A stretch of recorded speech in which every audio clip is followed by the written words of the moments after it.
Radhe Radhe everyone. आप देख रहे हैं सीरियल सियापा, जहाँ पे हम देते हैं आपको आप ही के फेवरेट शो राधा कृष्ण की पूरी ये स्टोरी अपडेट।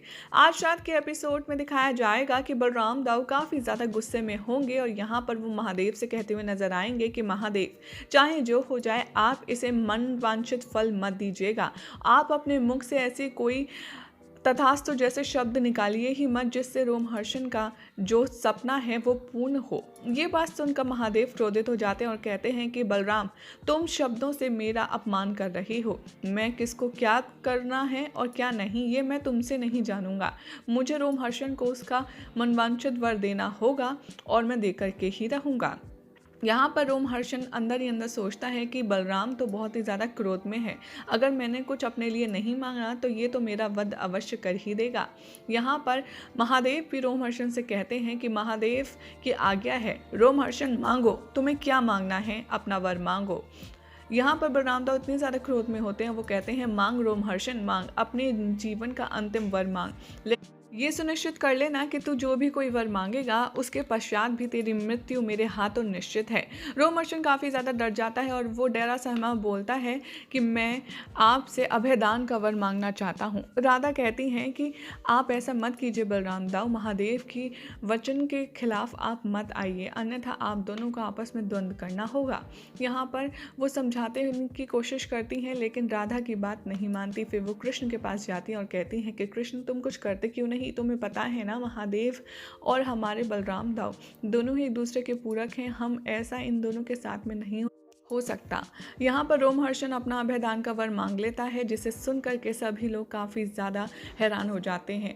यहाँ पर रोमहर्षण कहता है कि मैं चाहता हूँ मेरा रोम रोम अमर हो जाए, मुझे कोई भी हानि ना पहुंचा पाए, इसलिए मुझे अभयदान का वर चाहिए, मैं अभयदान का वर मांगता हूँ। ये सुनकर के श्री कृष्ण काफ़ी ज़्यादा अपसेट हो जाते हैं और बलराम दाऊ और भी ज़्यादा क्रोधित हो जाते हैं।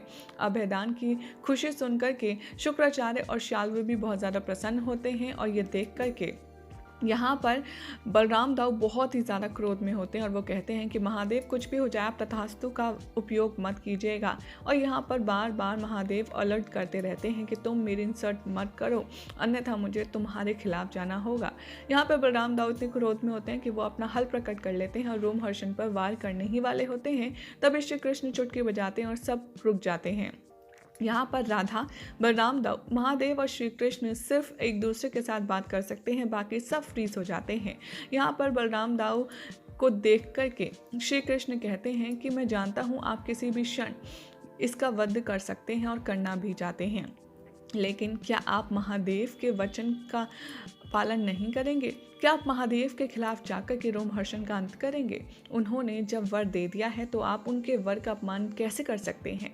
श्री कृष्ण से बलराम दाऊ कहते हुए नजर आते हैं, तभी तो महादेव के तथास्तु कहने से पहले ही मैं रोमहर्षण के प्राण हर लूँगा, ताकि वो अपने कानों में तथास्तु स्वर सुने ही ना और उसकी नज़रों में ये वर उसे मिला ही नहीं। यहाँ पर श्री कृष्ण बहुत कोशिश करते हैं और बहुत ही सधे हुए शब्दों में बलराम दाऊ को समझाते हैं और इधर दूसरी तरफ दिखाते हैं महादेव को उनका पुराना मार्ग। और श्री कृष्ण कहते हुए नजर आते हैं कि क्या आप जानते हैं अभयदान का मतलब क्या होता है? एक तरीके से अमृत वर, और यह ऐसा वर है जिसे सोच समझ कर के आपको देना चाहिए। महादेव कहते हैं कि आराध्य, मुझे ये वर देना होगा क्योंकि रोमहर्षण ने मेरी सेवा की है, उसने मेरा अर्चना की है, इसलिए मुझे उसका मनवांछित वर तो देना ही होगा। बलराम दाऊ यहाँ कुछ ऐसी बात बोलते हैं जिसे सुनकर महादेव क्रोध में आ जाते हैं और दोनों युद्ध करने के लिए सज्ज हो जाते हैं। यह देखकर श्री कृष्ण बारी बारी से दोनों को समझाते हैं और बलराम दाऊ से कहते हैं कि बलराम दाऊ जो कर रही हैं वो प्रेम में कर रही हैं और वो सही है।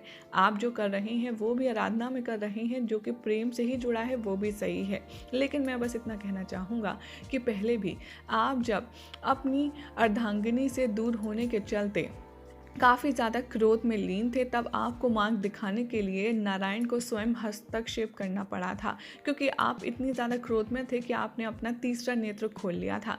ठीक उसी तरह आज अगर वो नारायण का कार्य बलराम दाऊ करना चाहते हैं तो इसमें कौन सी गलत बात है? आप कम से कम बलराम दाऊ को एक मौका तो दीजिए। अभयदान के वर से पहले रोमहर्षण का वध करने का उन्होंने ये ठान लिया है कि वो रोमहर्षण का अंत करके ही रहेंगे। इसके लिए उन्हें एक ऑप्शन तो मिलना चाहिए, एक चांस तो मिलना चाहिए, ताकि वो अपनी कोशिश पूर्ण कर पाएँ। यानी कि यहाँ पर श्री कृष्ण बलराम दाऊ का गुस्सा भी शांत कर देते हैं और महादेव का भी गुस्सा शांत कर देते हैं और दोनों को कन्विंस कर लेते हैं कि एक दूसरे की बात सुने और दोनों की प्रॉब्लम के बीच का कुछ सल्यूशन निकालें। जिसके बाद श्री कृष्ण चुटकी बजा कर के सबको अनफ्रीज कर देते हैं, लेकिन उससे पहले श्री कृष्ण बलराम दाऊ के पैरों में गिर जाते हैं और पैर छूते हुए कहते हैं कि मैं आपके पैर छूता हूँ।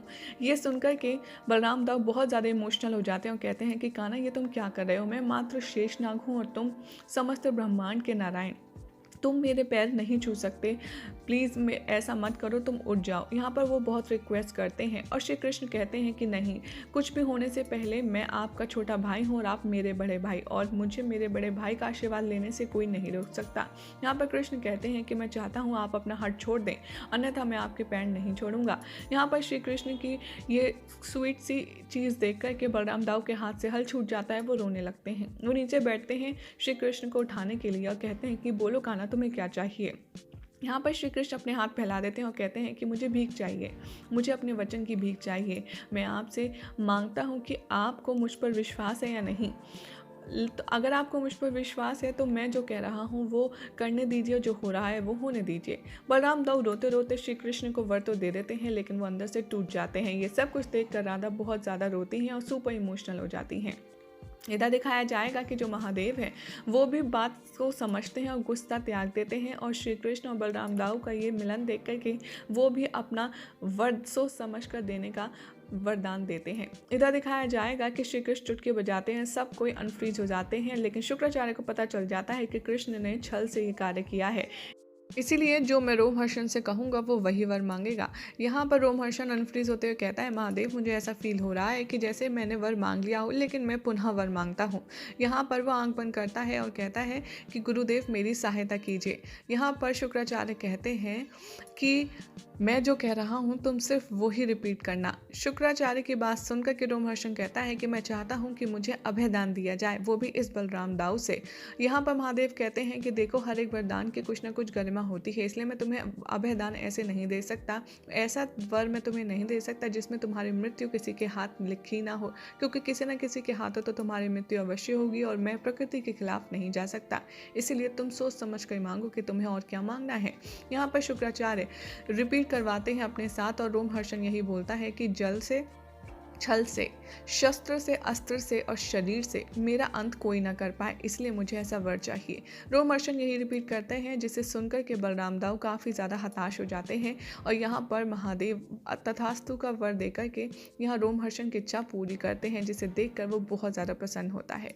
बलराम दाऊ ये कहते हुए नजर जाते हैं कि बिना बल के अब बलराम हो गया है, बलहीन हो गया है बलराम, अब कुछ नहीं हो सकता। राधा आती है बलराम दाऊ के पास और कहती है कि बलराम दाऊ, इस सभी बुरे कार्य में एक चीज़ तो अच्छी हुई कि द्वारका के लिए जो यज्ञ होना था वो तो पूर्ण हुआ। यहाँ पर रोमहर्षण जाता है और यज्ञ अग्नि में जल डाल देता है और पूरा यज्ञ समाप्त कर देता है। राधा ये देखकर कहती है, रोमहर्षण ये आप क्या कर रहे हैं, यज्ञ को पूर्ण ना करना कितना बड़ा पाप है आप जानते हैं, इसलिए आप द्वारका के लिए ये यज्ञ तो पूर्ण अवश्य करें। तभी रोमहर्षण कहता है कि ये यज्ञ कृष्ण के लिए था और कृष्ण के लिए कोई भी की गई चीज़ अच्छी या शुभ या पूर्ण हो ही नहीं सकती। और यही हो जाएगा आज रात के एपिसोड का एंड। जिसके बाद कल क्या होगा आपको बताएंगे नेक्स्ट रिपोर्ट में। ऐसी मज़ेदार अपडेट्स के लिए चैनल को सब्सक्राइब करें, वीडियो को लाइक शेयर करना ना भूलें।